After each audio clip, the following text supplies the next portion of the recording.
নিজেকে জাহির করি। অন্য মানুষ কি করছে, সে কি করছে, সে কি করছে সেটা কেন দেখছে? ভাই তুমি কি করছো বলো না? বসে আছে, এত সময় তোমাদের আছে?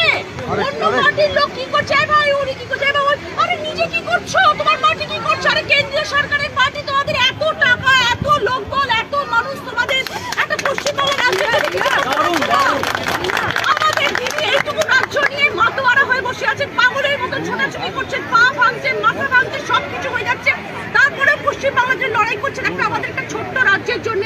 আর আমাদের বিজেপি সরকার একটা এত বড় দেশের একজন এত বড় মাথা, তারা আমাদের পশ্চিমবঙ্গের জন্য কি ভাবছেন আমাকে একটু বলবেন প্লিজ। কনফিডেন্সটা আমার কেন আছে বলুন তো? কারণ আমি জানি আমি মানুষের ভালোবাসাটা পাবো এবং আমি নিজেকে সবসময় মনে করি যে আমি বিশ্বাসটুকু আমার মধ্যে রয়েছে যে আমি যে কাজটা করবো আমি সেটার মধ্যে শতভাগ দিয়ে চেষ্টা করে কাজ করবো। তো আমার সেই বিশ্বাস, ঠাকুরের প্রতি আস্থা এবং মানুষের প্রতি ভালোবাসা রয়েছে এবং সেই জন্য আমি জানি যে আমি জিততে পারবো।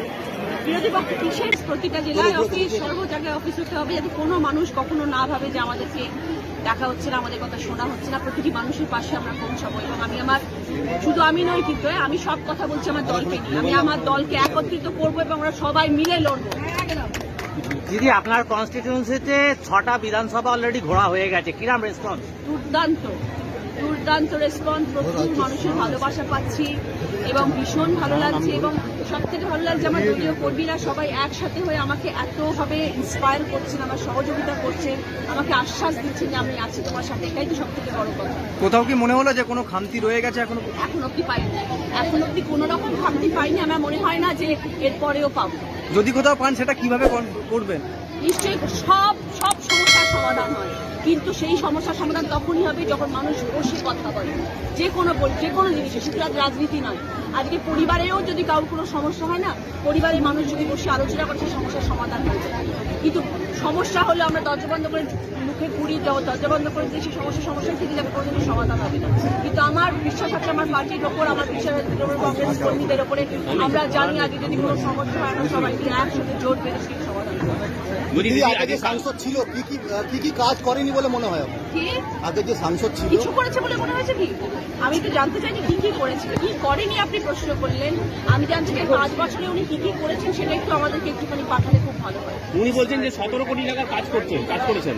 সেটা আমাদেরকে জানানো হোক। শুধু অ্যামাউন্ট বললে তো হবে না, আমাদেরকে বলতে হবে যে উনি কি করে দেখিয়েছেন আমাদেরকে জেলার জন্য।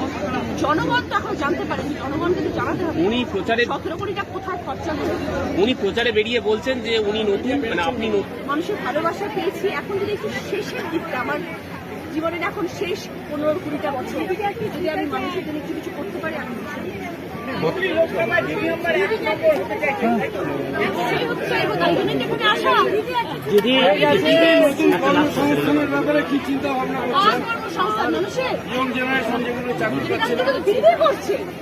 দিদি ছেলে মেয়েদের জন্য ভাবছেন, দিদি বার্ধক্য ভাতা চালু করছে, দিদি সবুজ সাথী চালু করেছে, দিদি স্বাস্থ্যের সাথে চালু করেছে, দিদি শিক্ষাশ্রী করছে, দিদি রূপশ্রী করছে, দিদি কন্যাশ্রী করছে।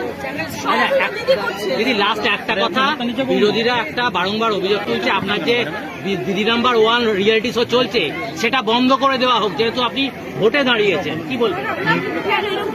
জায়গাটা এরকম লিখিত নেই যে একটা বেসরকারি চ্যানেল একটা যদি আমার প্রোগ্রাম চালায়, এরকম কোনো কোথাও কি সেরকম রুলস আছে যে বন্ধ করে দেওয়া যায় বা দেওয়া উচিত বা দেওয়া যায়? আমি তখন শুনিনি সেরকম কোনো কথা, কোথাও কোনো লিগাল নোটিশ এরকম নেই। শুধু নির্বাচন কমিশন থেকে আমার এরকম তো কোনো নোটিশ কোথাও নেই যে দিদি নাম্বার 1 বন্ধ হওয়া উচিত। দিদি আপনি বারবার সরকারি চ্যানেল কোনো প্রোগ্রাম যদি আমার থাকে সেটা বন্ধ হওয়া উচিত। দিদি আপনি বারবার দাবি করছেন আমি 100% জিতবেন। এই লোকসভা তো আগেও যে সাংসদ ছিল তিনি দাবি করছেন 100%। কেন এতটা কনফিডেন্স কিসের জন্য আপনি বলছেন জিতবো? আমি আমার কিসের ভিত্তিতে ভাবছেন সেটা তিনি জানেন, আমি জানি। জেতার পর আপনার প্রথম কাজ কি হবে দিদি? জেতার পর প্রথম কাজ কি হবে আপনার? এই যে সব থেকে ভালো লাগছে এই যে সব জায়গায় প্রথমে মন্দির দর্শন করে দিচ্ছি এবং মন্দিরের প্রতি আশীর্বাদ নিচ্ছি না। জেতার পরে প্রথম কাজ হচ্ছে এই যে কটি জায়গায় আমি গেলাম সে কটি জায়গায় সব মন্দিরে আশীর্বাদ হয়ে যাবো, মায়ের আশীর্বাদ নেব, তারপরে অফিসে ঢুকবো। দুদিন আগে চাপদানিতে দাঁড়িয়ে শুভেন্দু অধিকারী বলেছিলেন বিজেপি এবার লোকসভা নির্বাচনে 35টা আসনে জয়ী হবে, কি বলবেন? আমি বলবো 42-এ আমি আসলে জয়ী হব।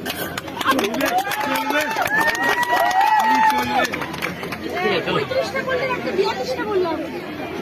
গতকাল শ্যামনগর জুট মিলে লকেট চট্টোপাধ্যায় গেছিলেন এবং সেখানে গিয়ে তাকে শ্রমিকরা বলেছে যে 5 বছর আপনাকে দেখা যায়নি, কি বলবেন? লকেট চট্টোপাধ্যায় শ্রমিকের মনের কথা বলেছিস, তাকে কি লকেট উত্তর কি দিলেন সেটা তো শোনা হলো না। লকেট উত্তর একেবারে বিধানসভা ওয়াইজ ঘোরা হয়ে গেল আজকে, এর পরবর্তীকালে কি অঞ্চল বা একেবারে পৌরসভা হিসেবে ঘুরবেন? হচ্ছে বড় জায়গায় ঘুরবো।